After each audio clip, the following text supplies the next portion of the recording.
Hello everyone, welcome back to my channel to the new mini blog. কেমন আছো তোমরা সবাই? আই হোপ সবাই খুব ভালো আছো। তো এটা হলো জন্মাষ্টমীর আগের দিনের একটা ভিডিও, মানে 15th অগস্টের ভিডিও। তো আমার জন্মাষ্টমীর জন্য কিছু কিছু জিনিস কেনা বাকি ছিল, ওটাই কেনার জন্য আমি আর শুভ এখানে চলে যাচ্ছিলাম একটু বাজারে। আর আজকে রাস্তাঘাট বেশ ফাঁকা ছিল যেহেতু 15th অগস্ট। তো তারপরে আমি এখানে বাজারে পৌঁছে গেছি, আর বাজারে গিয়ে তো আমার মাথায় হাত পড়ে গেছে, এত ভিড় ছিল দশকর্মার দোকানগুলোতে। এই যে তোমরা দেখতেই পাচ্ছ। তো এখানে একটা দিদির সাথে দেখা হয়ে গেছিলো, তো একটু কথা বলছিলাম। আর তারপরে এই দোকানে আমি চলে এসেছিলাম, এখান থেকে আমার জিনিস কেনার ছিল। আর এই দোলনাগুলো দেখছো কি সুন্দর না? ভেবেছিলাম কিনবো কিন্তু কেনা হয়নি, যাই হোক। তারপরে ওখানে আমি আর সেরকম একটা ভিডিওর ক্লিপ নিতে পারিনি ভিড়ের জন্য। তো ওখান থেকে আমি আর শুভ চলে গেছিলাম এই মেলাটাতে। এই মেলাটা অনেক দিন ধরেই আমাদের এখানে বসেছে, কিন্তু ব্যস্ত থাকার জন্য আমরা কেউই যেতে পারিনি। এটা শ্রাবণী মেলা ছিল।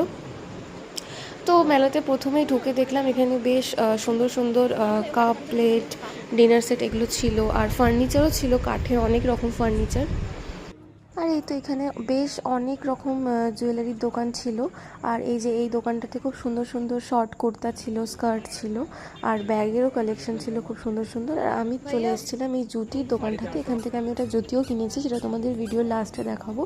আর এই তো মেলাতে যা যা বসে থাকে আর কি, জুয়েলারি, খেলনা, তো খুব সুন্দর সুন্দর এখানে চুড়ি ছিল এই মেলাটাতে।